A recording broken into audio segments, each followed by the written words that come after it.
As a result of common sizing the financial statements, we can identify issues. We had questions with regard to gross profit, sales and marketing, provision for taxes. But I heard a man once say, when referring to analytics like this, he says, great, we've done the division, we've done everything but the hard part.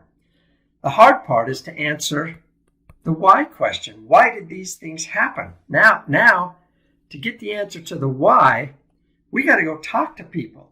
What financial statement analysis does is it leads us to the next person. It leads us to ask the next question. Seldom do these financial statement techniques we're talking about give us an answer, but they lead us to the next question. And then we end up talking to people to find out, why did the provision for taxes go up so much in X8? How was the company able to get its arms around sales and marketing? We can go to talk to the sales and marketing people and see what were they able to do. So this simple common sizing identifies some issues for us. And from those issues, we can then go and talk to people about how did these things happen? Why did these things happen? That's the income statement. Now, on the common size balance sheet, do we divide by sales or do we divide by assets? Well, you can do it either way. You're just answering different questions. Why do we buy assets to generate sales? So if we want to know how efficient our assets are at generating sales, we'll divide the items on the balance sheet by the sales number. If we want to analyze our asset mix on the balance sheet, then we'll divide all items on the balance sheet by total assets. So which way do we do it? And some people have strong opinions. Well, you do it this way or you do it that way. You divide by sales or you divide by assets. And the answer is, it depends on your question. Are you after efficiency or are you after analyzing asset mix? That will determine whether you divide by sales or whether you divide by assets. So let's take a look at this company, and here it is, their balance sheet divided by total assets. Now we can go through and just, again, we'll just march down this list.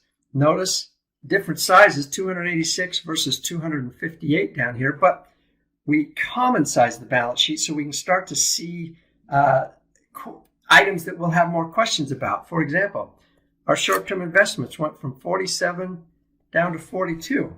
Well, I'd like to know the answer to that. Well, there are people I can talk to about that account. Receivables stayed about the same, don't have many questions there. I look at my property, plant, and equipment, 11.4 up to 12.7. Did I add a new building? What happened there? I can ask that question. Goodwill went from 13.8% of total assets to 14.7% of total assets. And we know how goodwill comes about.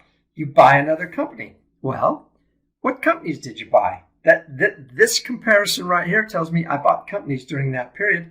I can ask more questions about that.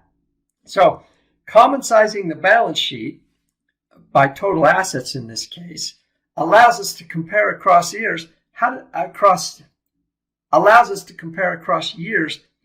our asset mix change? And then we can identify accounts we have questions about. Then we can find the people who control those accounts and ask them the why question. We want to get to the bottom of this. Why are things different last year? Why are things different from our competitors? This simple analysis, in this case, just a simple division, dividing by sales or dividing by assets, allows us to determine what are our next questions and who are we going to talk to about that.